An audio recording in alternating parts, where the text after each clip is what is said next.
আপনার বয়স যদি 50 বা তার ঊর্ধ্বে হয়ে থাকে আর আপনি যদি চান আপনার বাকি জীবনটা সুস্থভাবে কাটুক, হেলদিভাবে কাটুক, সুন্দরভাবে কাটুক, হার্টে কোনো রকম কোনো ব্লকেজ ছাড়াই, হার্ট অ্যাটাক ছাড়াই, হাই ব্লাড প্রেশার ছাড়াই, ডায়াবেটিস ছাড়াই, ক্যান্সার ছাড়াই, তাহলে আজ থেকেই বন্ধ করুন এই 4টি খাবার। নাম্বার 1, সুগার অর্থাৎ চিনি। 50 বছর বয়সের পর আমাদের ওজন বেড়ে যাওয়া, ইনসুলিন রেজিস্ট্যান্স, ডায়াবেটিসের ঝুঁকি অনেকটাই বেড়ে যায়। আর এটা ক্রনিক ইনফ্লামেশনের কারণে হার্ট ডিজিজকেও সৃষ্টি করে।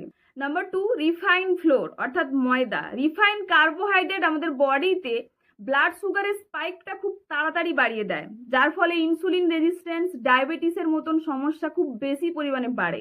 আর বয়স বাড়ার সঙ্গে সঙ্গে এটা একটা খুব বড় হার্মফুল ব্যাপার হয়। নাম্বার 3, অতিরিক্ত লবণ খাওয়া। হাই সোডিয়াম আমাদের হার্টের দফা রফা করে দেয়, আমাদের হার্টের উপর খুব খারাপ এফেক্ট ফেলে, একই সঙ্গে আমাদের কিডনির উপরেও খুব খারাপ এফেক্ট ফেলে। তাই বয়স বাড়ার সঙ্গে সঙ্গে লবণ খাওয়ার পরিমাণটা কমিয়ে আনুন। অ্যান্ড নাম্বার 4, ডুবো তেলে ভাজা খাবার। এর মধ্যে প্রচুর পরিমাণে ট্রান্স ফ্যাট থাকে, যা আমাদের শরীরে খারাপ কোলেস্ট্রল অর্থাৎ এলডিএল এর পরিমাণ বাড়ায় আর ভালো কোলেস্ট্রল অর্থাৎ এইচডিএল এর পরিমাণ কমায়, যার ফলে হার্ট ডিজিজের পরিমাণ খুব বেশি পরিমাণে বাড়ে।